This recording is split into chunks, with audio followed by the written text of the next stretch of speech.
And grief growers don't leave grief behind. They don't force themselves or give in to society's pressure to leave grief back there, but make space for grief in their lives every single day, both on the milestones and in the day to day. They don't see grief, in other words, as like a divergence or an obstacle from normal life. Grief is a part of normal life. It's a path, a part of the path that they're already on.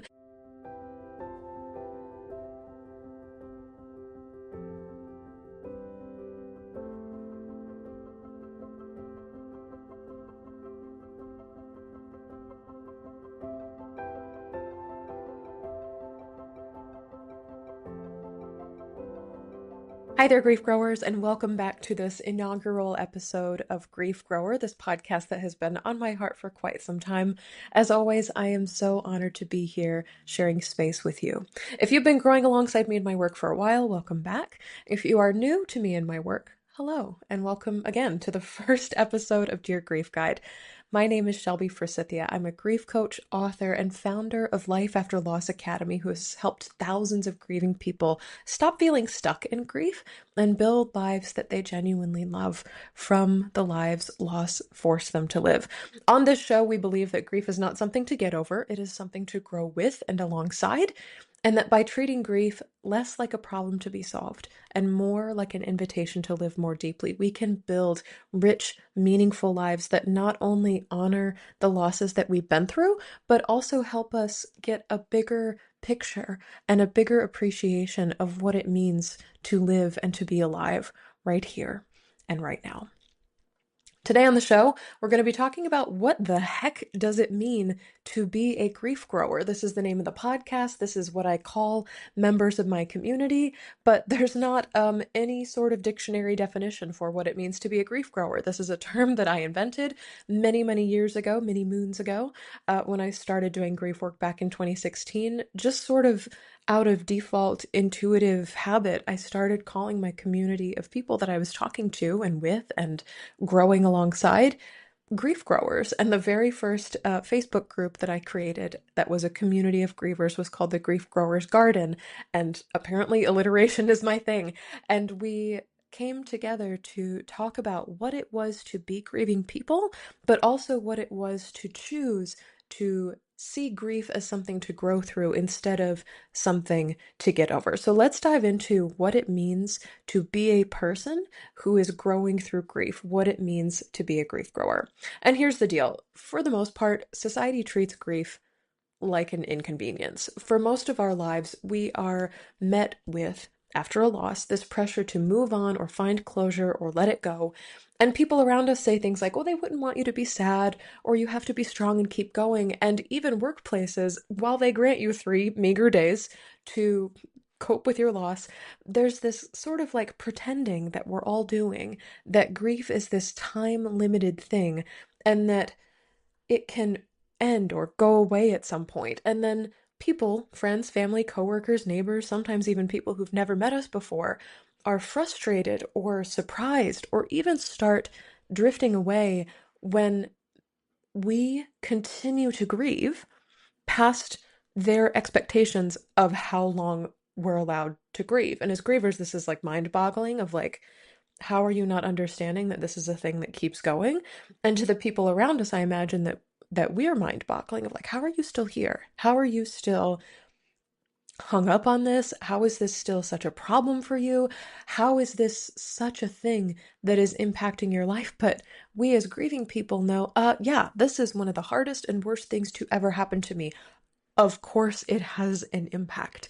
I often tell people in Life After Loss Academy, and just in general, especially when I'm guesting on other people's podcasts, I would be surprised if loss didn't have an impact on your life. Like, for people to look at you and expect you to return to normal or get back to business as usual, as if you didn't just experience one of the most devastating things to roll through your life, that's just baffling to me. I'm always surprised when people say, well, I want to go back to normal. I'm like, it's as if you're expecting the worst thing that ever happened to you to not have an impact on your life. I would be genuinely surprised if loss did not have an impact on your life. And I'm talking death of a loved one. I'm also talking about death of a less than loved one. I'm also talking about divorce, breakup, major diagnosis, cross-country move, job loss, pet loss, miscarriage, abortion. I'm talking about all the things that influence our life. I mean, the list keeps going on and on. Geographic move, financial loss, having to relocate, whether it's your choice or not, living through a war or some other sort of political strife, having land that you love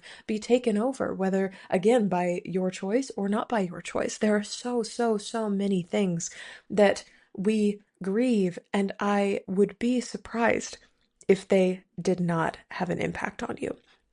But again, I'm kind of losing myself, but I want to get back to this notion of people and society gives us this timeline for how long we're allowed to grieve or how long grief is supposed to last. So to me, there's no surprise that there's a lot of grieving people, including myself in the early days of my mother's death, that feel lost and alone and abandoned and left behind and broken. And something that I try to relay so hard in my work, and the reason I'm starting this podcast, hi, welcome to episode 1, we're all here together, is that I believe that there is another way to approach the concept of moving forward in life after loss. And it's everything this show is about. It's what if instead of having to get over your grief, you allowed yourself to grow with it. And this sentence, that singular belief, is at the core of what it means to be a grief grower, somebody who's committed to growing through grief. Grief growers are people who don't see grief as a problem to be solved or a wound that you can put a band-aid on, but something that's a lifelong companion. And grief growers don't leave grief behind. They don't force themselves or give in to society's pressure to leave grief back there, but make space for grief in their lives every single day, both on the milestones and in the day-to-day. They don't see grief, in other words, as like a divergence or an obstacle from normal life. Grief is a part of normal life. It's a path, a part of the path that they're already on.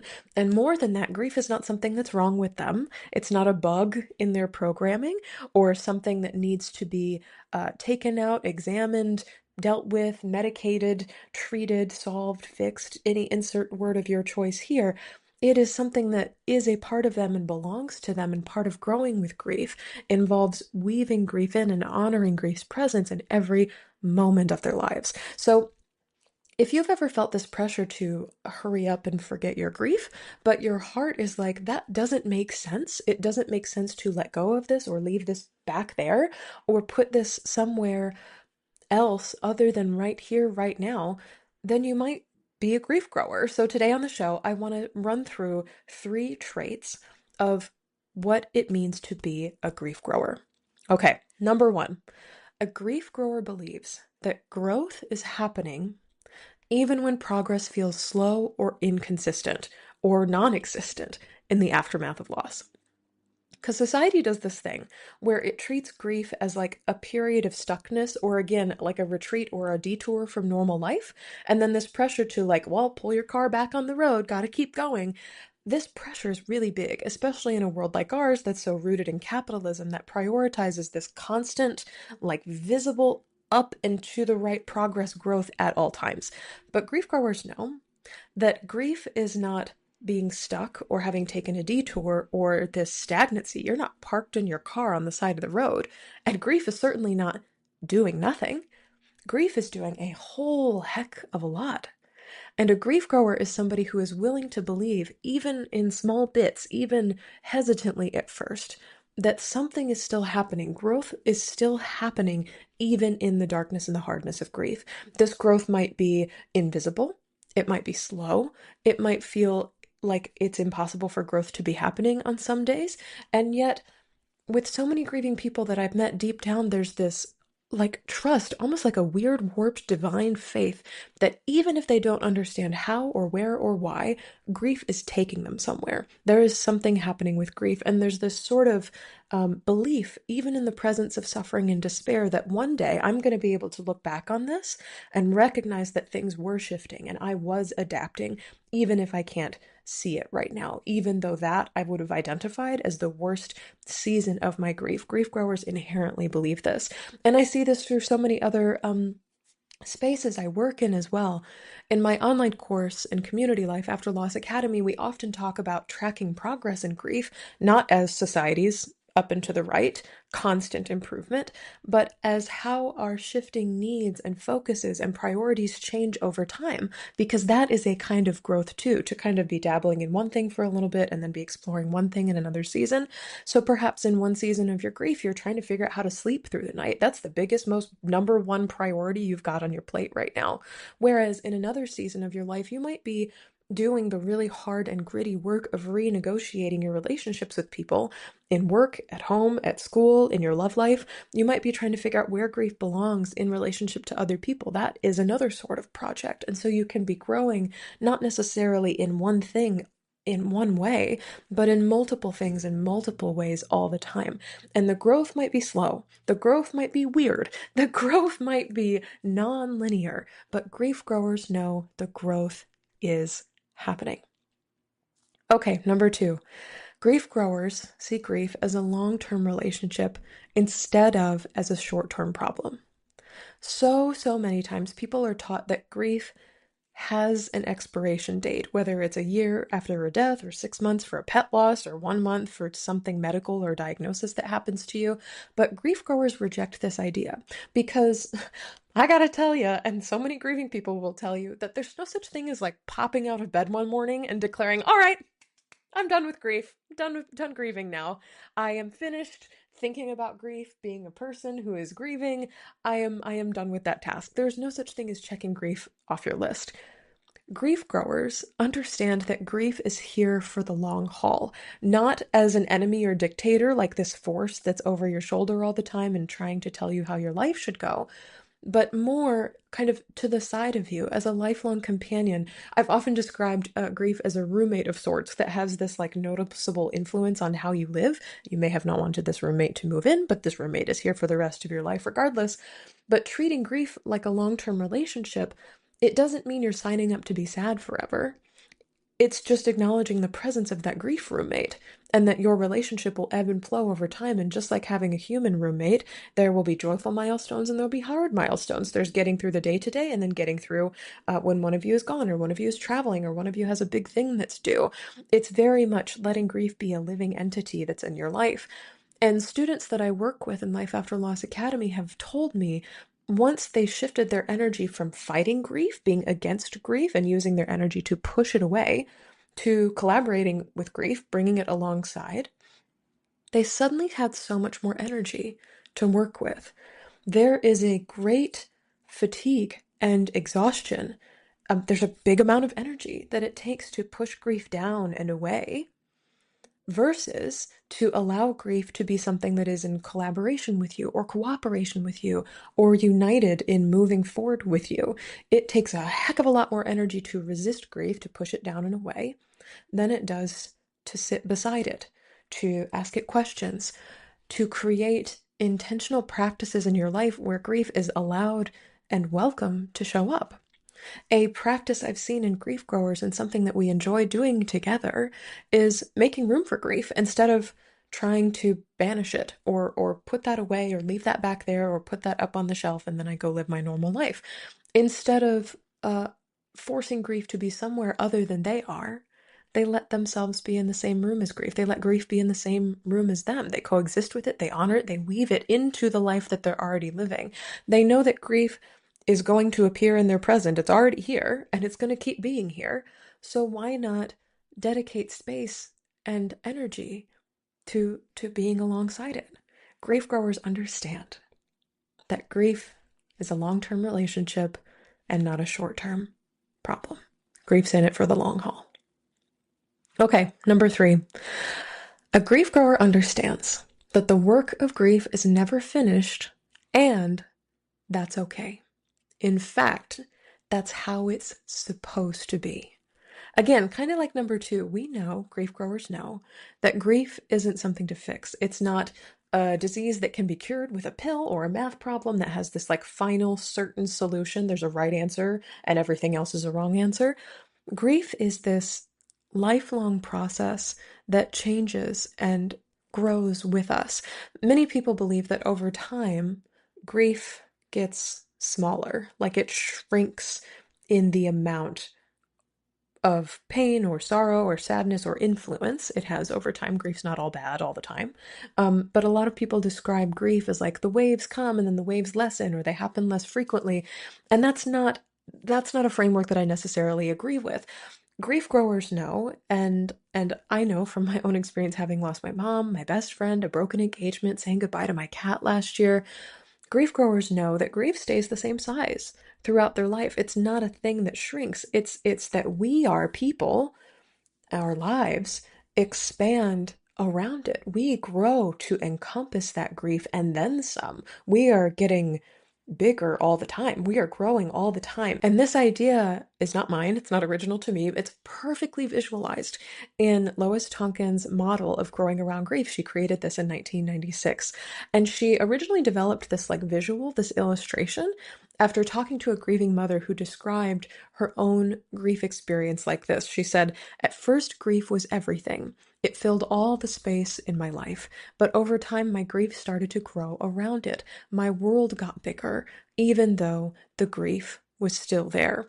And I've seen this diagrammed in so many spaces and so many places online. You can hop onto any major grief account on Instagram and see this visualization. She showed an experience or a reality of gradually expanding circles where grief is like this dot in the middle, and the grief doesn't get any smaller. It's that the larger circle, your life, grows around the grief. And so the dot of grief stays the same size as you go, but your life expands around the grief. And this is why, especially in the early days of loss, it can feel like grief is so intense because, for the most part, grief is all there is.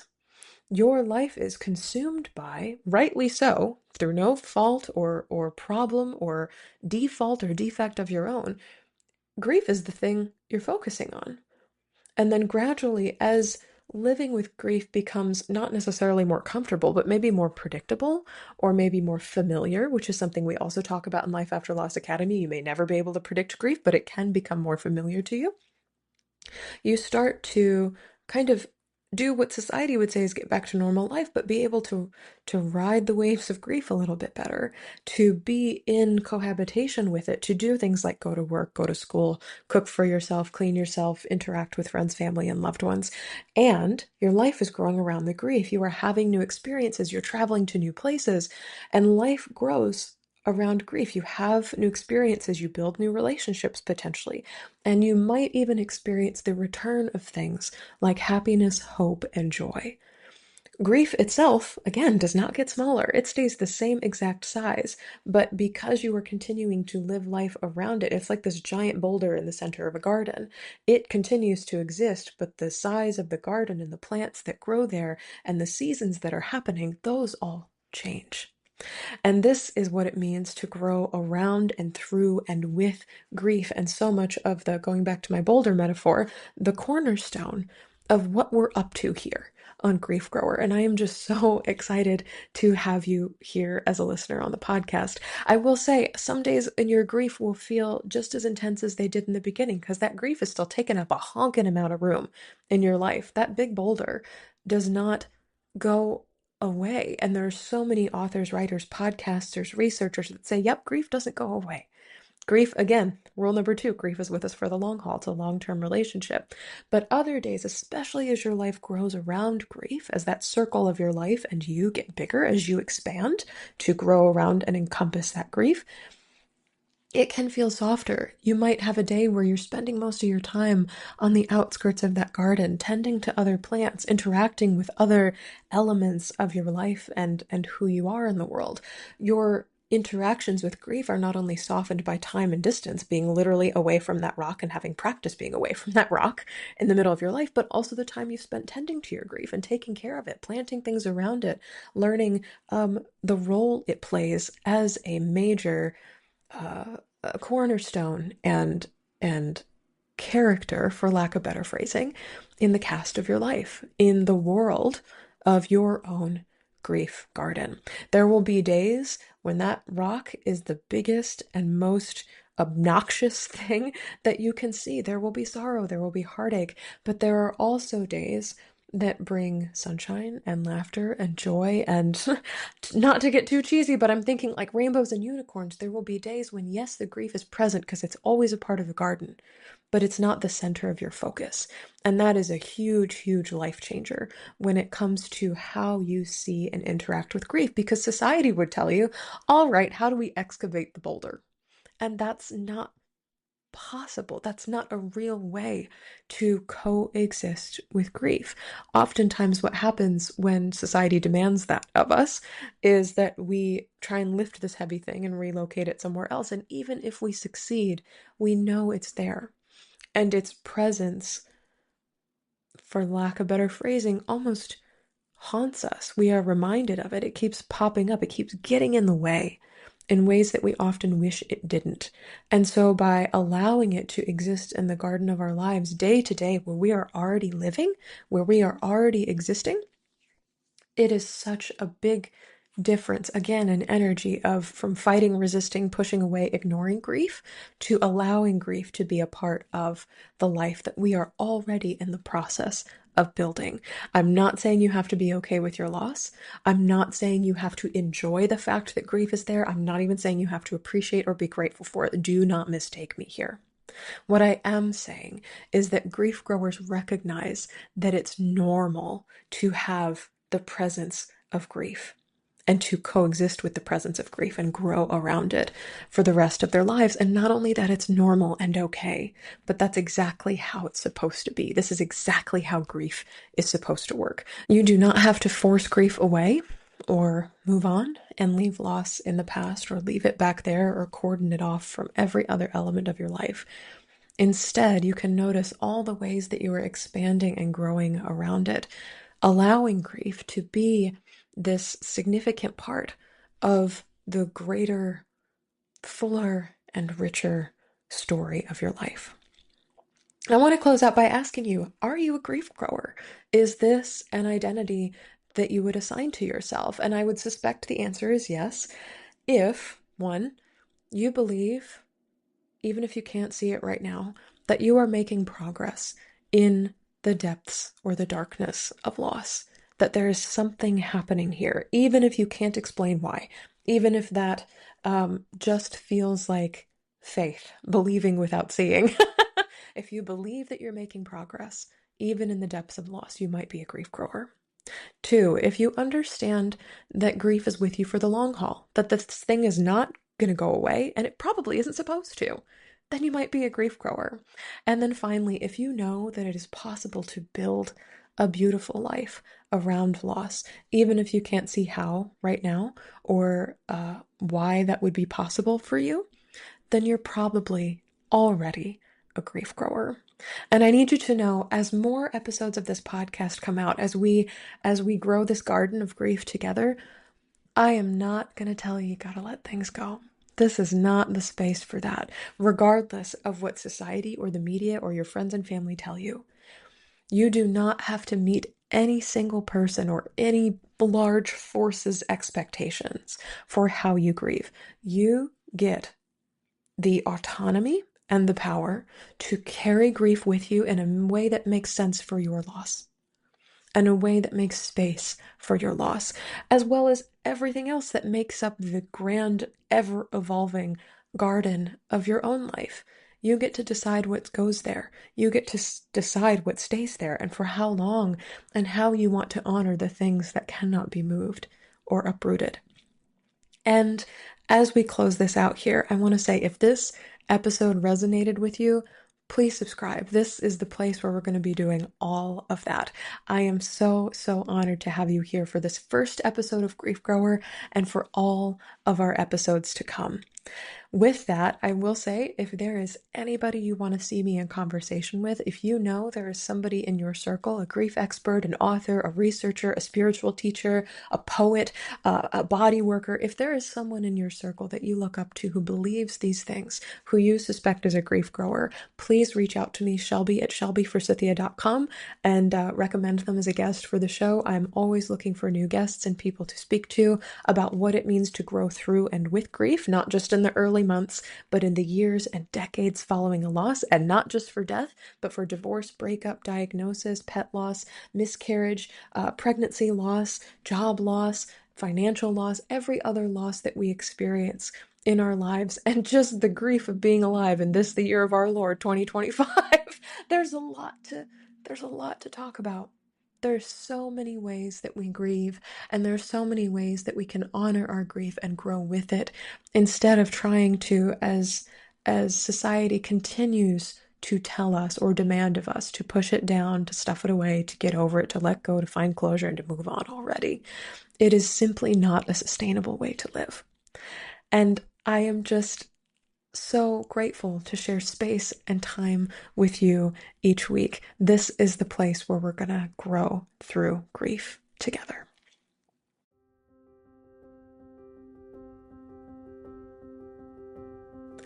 That's all for this episode of Grief Grower. Thank you so much for joining me today. If you're looking for grief support beyond this show, you can access free workshops, blog articles, and my signature What's Your Grief Support Style quiz at shelbyforsythia.com/links, and you can find that in the show notes. If this show felt validating, comforting, educational, or otherwise helpful to you as you move through grief, please subscribe and leave a review on Apple Podcasts, Spotify, or wherever you listen. And be sure to share Grief Grower with a friend, because you never know what someone you love is going through.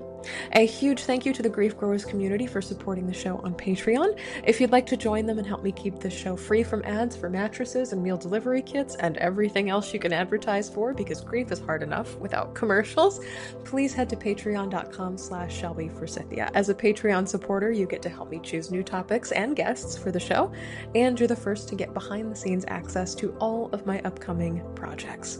Grief Grower is hosted by yours truly, Shelby Forsythia, with theme music by Addie Goldstein. Until next time, Grief Growers, I see you. I am so proud of you and the work that you're doing in the world. And I love you. Because even through grief, we are growing.